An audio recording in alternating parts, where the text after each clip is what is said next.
Next topic है विद्युत क्षेत्र।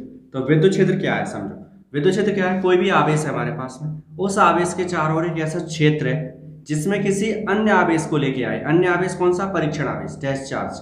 किसी अन्य आवेश को जब हम लेके आएंगे तो वो इस पर क्या लगाएगा, बल लगाता है। तो वो इस पर बल लगाता है, ठीक है। किसी भी आवेश के चारों ओर का वह क्षेत्र जिसमें किसी अन्य आवेश को लाने पर वो क्या लगाता है, उस पर बल लगाता है, उसे हम बोलते हैं क्या, विद्युत क्षेत्र। तो वो क्षेत्र ही विद्युत क्षेत्र बन गया। कोई भी आवेश है उसके चारों तरफ एक ऐसा क्षेत्र है जिसमें किसी दूसरे आवेश को लाओगे, उसके बाहर होगा तो उस पर कुछ नहीं लगेगा, जब उसके अंदर एंटर करेगा, जैसे प्रवेश करेगा वैसे उस पर क्या लगेगा, बल लगता है। तो उसे हम क्या बोलते हैं, विद्युत क्षेत्र कहते हैं। विद्युत क्षेत्र की तीव्रता, दूसरा वर्ड है विद्युत क्षेत्र की तीव्रता। इसे हम दर्शाते हैं किससे, ई से। सूत्र याद कर लो, एफ अपॉन क्यू नॉट होता है, परिभाषा इसी से बन जाती है। कैसे, क्यू नॉट क्या है, परीक्षण आवेश। परीक्षण आवेश कितना, एक। एकांक परीक्षण आवेश पर क्यू नॉट की वैल्यू 1। एकांक परीक्षण आवेश पर लगने वाला विद्युत बल ही विद्युत क्षेत्र की तीव्रता कहलाता है। एकांक परीक्षण आवेश पर लगने वाला बल ही विद्युत क्षेत्र की तीव्रता कहलाता है। तो ये विद्युत क्षेत्र की तीव्रता आ गई हमारे पास में, E इक्वल टू क्या है, एफ ओवर क्यू नॉट है। समझ में आ गई बात, परिभाषा समझ में आ गई, ठीक है। एफ क्या है, बल। बल का मात्रा क्या होता है, न्यूटन।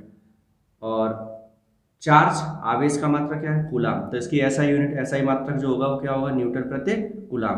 कैसी राशि है, वेक्टर। वेक्टर मतलब सदिश राशि है। कैसी राशि है, सदिश राशि है, ठीक है। तो सदिश राशि है तो दिशा भी होगी इसकी। दिशा क्या होती है, वेक्टर फॉर्म में लिखेंगे अगर हम इसी को, तो E vector is equal to लिखेंगे F vector upon Q naught. तो मतलब आवेश सदिश राशि है, बल सदिश है, विद्युत क्षेत्र सदिश है। तो जो दिशा बल की होगी वही दिशा किसकी होगी, विद्युत क्षेत्र की। जो दिशा बल की है वही दिशा किसकी है, विद्युत क्षेत्र की है। E is equal to F upon Q not.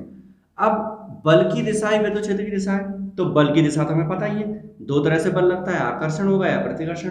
समान आवेश होंगे तो प्रतिकर्षण होगा, विपरीत आवेश होंगे तो आकर्षण होगा। तो ये चीज हम चेक करते हैं जरा कि कैसे लगेगा इसे, ठीक है। प्लस आवेश ले लिया हमने एक, प्लस क्यू धनावेश। एक परीक्षण आवेश है, परीक्षण आवेश हमेशा धनावेश ही लेके चलते हैं। याद कर लो, परीक्षण आवेश को धनावेश ही लेके चलेंगे, उसी हिसाब से न्यूमेरिकल्स कैलकुलेशन सब उसी हिसाब से करते हैं। प्लस आवेश प्लस क्यू नॉट परीक्षण आवेश, इन दोनों के बीच में क्या होगा, प्रतिकर्षण। ये उसे धक्का देगा, प्रतिकर्षण मतलब धक्का देगा। तो बल की दिशा यार, जो दिशा बल की होगी, जो दिशा बल की होगी वही दिशा किसकी होगी, विद्युत क्षेत्र की। तो फिर विद्युत क्षेत्र की दिशा क्या होगी, विद्युत क्षेत्र की दिशा होगी प्लस आवेश यानी कि धनावेश, धनावेश से, धनावेश से किसकी तरफ, बिंदु की ओर, बिंदु की ओर,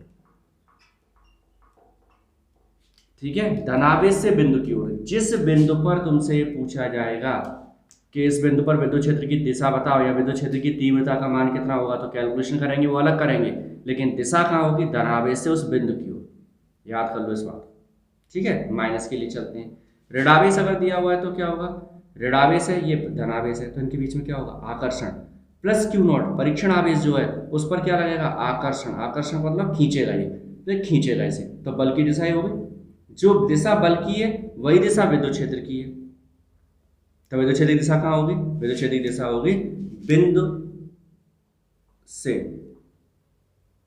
बिंदु से किसकी तरफ, ऋण आवेश की तरफ, ऋण आवेश की ओर।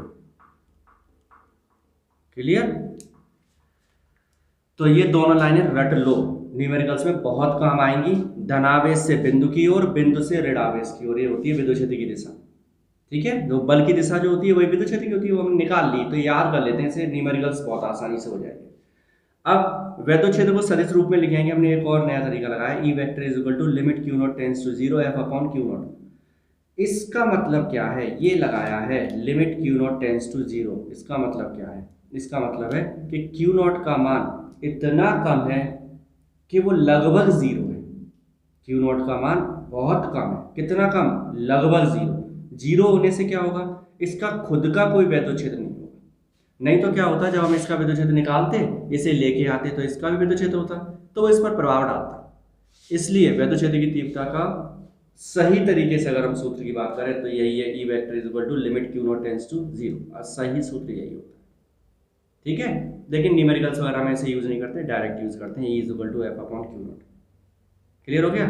ऐसा यूनिट है न्यूटन पर कूलम में। एक इसका मात्रक और है, वो बाद में पढ़ेंगे जब हम विभव पढ़ेंगे, वोल्ट पर मीटर आएगा इसका एक मात्रक और निकल के, ठीक है, तो वो विभव पढ़ेंगे, उसके सूत्र से निकलता है वोल्ट प्रति मीटर विभव के मात्रक से। क्लियर। नेक्स्ट टॉपिक है बिंदु आवेश के कारण विद्युत क्षेत्र की तीव्रता।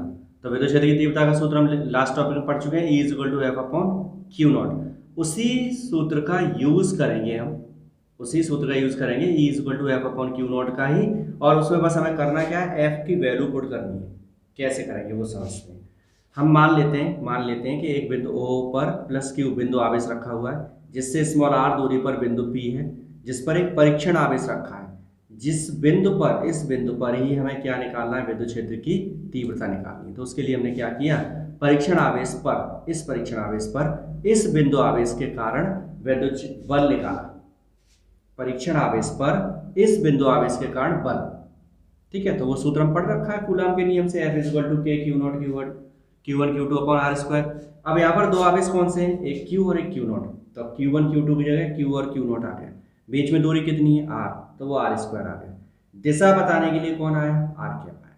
दिशा बताने के लिए कौन आया, R कैप। इकाई सदिश केवल दिशा बताता है, परिमाण उसका कितना होता है, 1। तो F is equal to K Q1 Q2 बटे R स्क्वायर आ गया। समीकरण में डाल दिया हमने 1। अब हमें पता है विद्युत क्षेत्र की परिभाषा क्या कहती है, विद्युत क्षेत्र की परिभाषा कहती है E is equal to F upon Q naught. पता है E इज इक्वल टू क्या होता है, एफ अपॉन क्यू नॉट होता है। बस इसमें हमें क्या करना है, एफ का मान समीकरण 1 से उठा के रखना है। तो समीकरण 1 से एफ का मान ले आए, E is equal to F की जगह पर मान K Q naught upon R square R cap, ये पूरा मान यहाँ पर आ गया, अपॉन में क्यू नॉट से क्यू नॉट कैंसिल हो गया, बचा K Q upon R square, R पर कैप ये है हमारे पास, ठीक है। तो ये हमारे पास सूत्र तैयार हो गया। नॉर्मली हम इसे लिखेंगे तो लिख देते हैं K Q upon R square simply, ठीक है, अदिश रूप में, दिशा विशा नहीं ले रहे हैं, K Q upon R square. और अगर लेकिन पूरा लिखना चाहें तो के क्या था, कूलम नियतांक है, और कूलम नियतांक का मान क्या था, 1/4 पाई एप्सिलॉन नॉट, कब, निर्वात में। और अगर माध्यम होगा तो सर फिर हमें ये लिखना पड़ेगा, ई मीडियम वेक्टर में 1/4 पाई एप्सिलॉन नॉट इंटू आ जाएगा के, परावैद्युतांक आएगा, क्या आएगा, परावैद्युतांक, और क्यू बटे आर स्क्वायर, आर पर कैप तो जो है सो है, ठीक है। तो अगर कहीं माध्यम आ जाता है तो ये आएगा हमारे पास। समझ में आ गई बात। दिशा की बात करें तो हम पहले पढ़ चुके हैं लास्ट टॉपिक में, दिशा क्या होती है, वही होती है जो बल की है। तो देखो दिखाई दे रहा है समीकरण 1 में, और इसे 2 बोल दें अगर हम, तो हमें समीकरण 1 और 2 को देखो गौर से। तो समीकरण 1 और 2 ये बता रहे हैं, तो चिल्ला के कि भाई आर कैप यहाँ था जो दिशा बता रहा था, वही आर कैप यहाँ है जो दिशा बता रहा है। इसका मतलब जो दिशा बल की है वही दिशा किसकी है, विद्युत क्षेत्र की। समझ में आ गया। तो एक सिंपल सा टॉपिक था, ओके।